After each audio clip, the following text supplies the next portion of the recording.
Bonjour chers amis, aujourd'hui je vais vous présenter la fièvre qui. Fièvre qui devient où cette dénomination?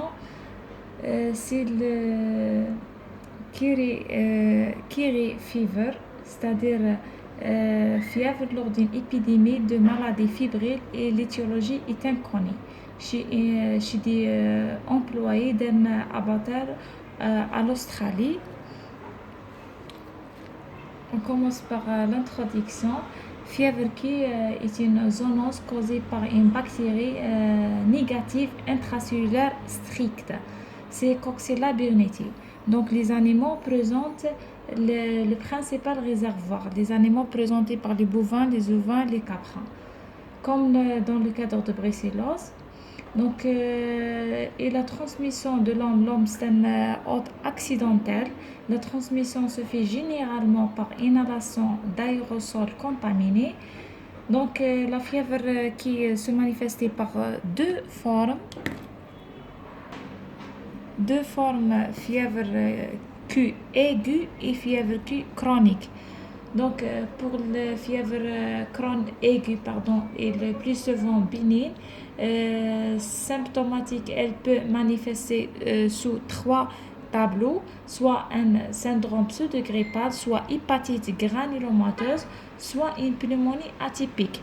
Pour la fièvre Q chronique, le passage vers la chronicité ne se fait pas pour tout le monde, mais seulement pour les sujets qui présentent des facteurs de risque, tels que les sujets qui porteurs de valvulopathie ou bien prothèse vasculaire. Les femmes enceintes sont trois facteurs de risque: les valvulopathies, les prothèses vasculaires et les femmes enceintes. Ou bien aussi l'immunodéprimé qui peut passer vers l'infection chronique et dans cette forme va donner surtout l'endocardite. On passe à la bactériologie. La bactérie responsable, c'est Coxella burnetii, est une bacille de petite taille intracellulaire stricte, non colorée par le gramme. C'est une bactérie qui est premièrement décrite dans l'ordre de Rickettsia, mais elle a été reclassifiée grâce à des études de polygénétique fondées sur la séquence de l'acide ribonique, l'ARN. Je vais parler un peu de la physiopathologie. Après l'entrée passive par l'endocyte de cette bactérie va entrer entrer passivement par endocytose dans des sélicibles. Les sélicibles sont les monocytes et les macrophages. Ici, Coxella burnetii survit et se multiplie dans un milieu acide. Milieu acide des phagolysosants. Et cette bactérie, elle va créer une niche de réplication, un milieu acide et une niche de réplication qui va protéger contre l'action, qui va empêcher la diffusion des antibiotiques, va empêcher l'action des antibiotiques. Ici, d'où la nécessité de traiter Coxella burnetii par l'hydroxychloroquine qui peut faire une alcalisation de ces phagocytes et qui a la capacité de diffusion dans ces phagolysosomes.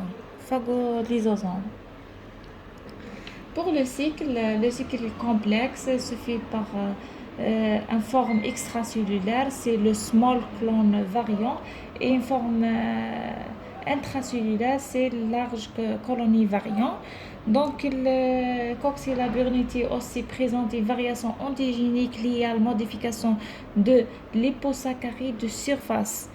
Elle a une variété antigénique qui est la modification de liposaccharides. Cette modification qui permet de distinguer la forme aiguë et la forme chronique.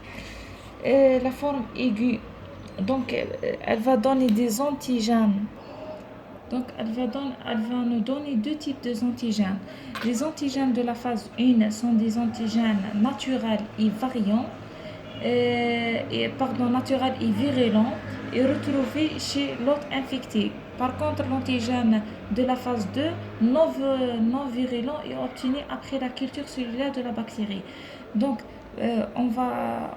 toujours les antigènes de la phase 1 sont caractéristiques de la phase chronique et les antigènes de la phase 2 sont caractéristiques de la phase aiguë. Donc on passe on va parler un peu de l'épidémiologie.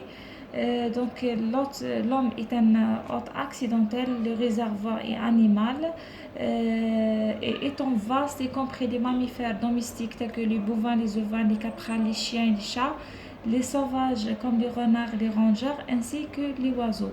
Les arthropodes et les amibes sont également peuvent être infectés. Donc, Coxella burnetii est excrétée au niveau des urines, des selles et des laits, ainsi que le placenta et se localiser. Préférentiellement, elle aime beaucoup l'utérus et les glandes mammaires.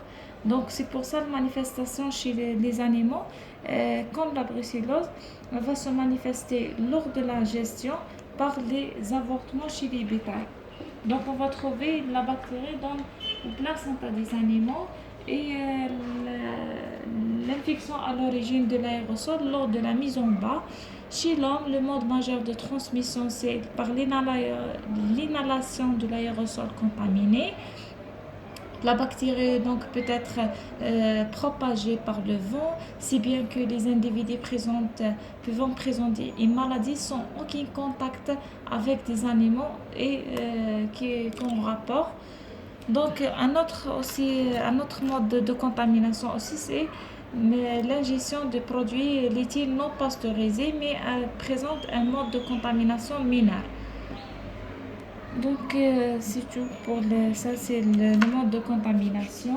Donc on va passer directement à la clinique. Donc la clinique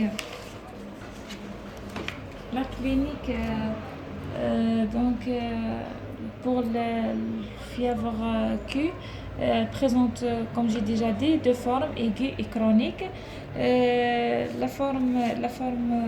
Donc je vais vous présenter ici un tableau.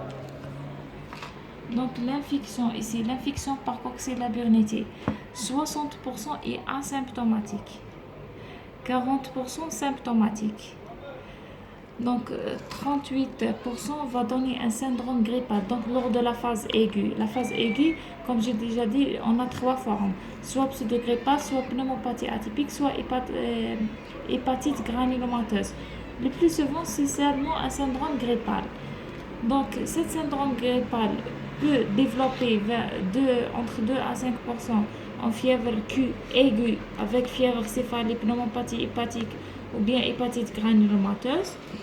Soit seulement c'est 0,2% qui va développer une fièvre Q chronique. Chez les sujets présentent des facteurs de risque. Elle va donner trois formes aussi, soit l'endocardite, soit infection endovasculaire, soit des complications obstétricales. Donc, je vais parler un peu sur la fièvre Q aiguë. Présentation clinique de l'infection aiguë est polymorphe et semble dépendre de la souche en cause. La forme plus fréquente, c'est une pseudogrippale, maladie fébrile d'apparition brutale associée des céphalées intenses, des myalgies, arthralgies, un syndrome pseudogrippal tout simplement. Le deuxième tableau, c'est pneumonie atypique, notamment chez les populations âgées ou bien immunodéprimées, caractérisée par une atteinte modérée du poumon avec une toux non productive, anomalie à l'auscultation minime, des signes radiologiques peu spécifiques, souvent un syndrome interstitial, parfois épanchement pleural, et d'évolution rarement vers un syndrome de détresse respiratoire aiguë. Le troisième tableau, c'est l'hépatite granulomateuse, présentée par augmentation isolée de transaminase et une pathomégalie douloureuse, on trouve rarement un ictère. D'autres manifestations on peut trouver aussi une atteinte rénale, parfois une atteinte osteo-articulaire, telle que l'arthrite et spondylodicite. Donc c'est tout pour si on a une fièvre qui est aiguë chez la femme enceinte, il y a un risque fœtal et maternel. Elle va donner des avortements, retard de croissance, mort fœtale, une oligoaminose et accouchement prématuré. Pour fièvre chronique, peut se développer des mois, voire des années. Après une infection aiguë, qui touche préférentiellement les sujets qui ont un facteur de risque comme la femme enceinte, anomalie vasculaire valvulaire et l'immunodéprimé, elle va donner des endocardites. Ces endocardites caractérisées par ces endocardites à hémoculture négative et à l'échographie démontrant rarement des végétations. Donc la fièvre Q doit être systématiquement évoquée, une endocardite d'étiologie inconnue. Euh, Donc, elle va nous donner des endocardites à hémoculture négative. Pourquoi? Parce que Coxella burnetii, c'est une bactérie qui a un développement intracellulaire. Donc, elle nécessite des hémocultures prolongées et un milieu spécifique. Donc, souvent, ce sont des hémocultures négatives. Deuxième forme, c'est les infections endovasculaires, type infection anévrisme, infection sur prothèse. Elle est moins fréquente que l'endocardite. On peut observer aussi des ostéomyélites, des hépatites, des pseudotumeurs spléniques, pulmonaires, etc. Donc on passe directement sur le diagnostic. Donc le diagnostic, on a des éléments d'orientation. Pour les éléments d'orientation, premier élément c'est la thrombopénie. Pourquoi on trouve dans la fièvre une thrombopénie? Tout simplement parce que elle donne atteinte hépatosplénique. Donc on va donner cette thrombopénie. On va remarquer aussi une augmentation de la transaminase, augmentation de CRP, augmentation de VS, aussi l'LDH. C'est ça pour les éléments d'orientation. Maintenant pour les éléments de certitude. Les éléments de certitude, on a surtout la sérologie. La sérologie, c'est par l'immunofluorescence indirecte. L'immunofluorescence indirecte va donc pour le Coxella burnetii, elle a une variation génétique liée à la modification de liposaccharide de surface. Donc c'est pour ça qu'on a ces types d'antigènes. Donc la séroconversion entre 2 à 3 semaines au début de la signe clinique. Et cette sérologie permet de distinguer la phase aiguë de la phase chronique. Donc ici, pour la phase 2, on a des IgM supérieurs à 50, IgG supérieur à 200. Et ça, c'est la phase aiguë. Pour la phase 2, les IgG entre 800 et 6400. Et ça, c'est la phase chronique. Donc c'est ça. On peut aussi faire un PCR. Donc c'est l'amplification génomique de l'ADN. Pour la phase aiguë, on va faire PCR dans le sang et dans l'expectoration. Pour la phase chronique, on va faire PCR dans les valves, foie, placenta et le sang. Aussi, on a l'immunohistochimique sur des fragments biopsiques. On a aussi culture cellulaire réalisée uniquement dans certains laboratoires avec culture sur lignée de fibroblastes pulmonaires embryonnés humains. Donc seulement pour le traitement, dans la phase aiguë, si le patient asymptomatique ne nécessite pas un traitement.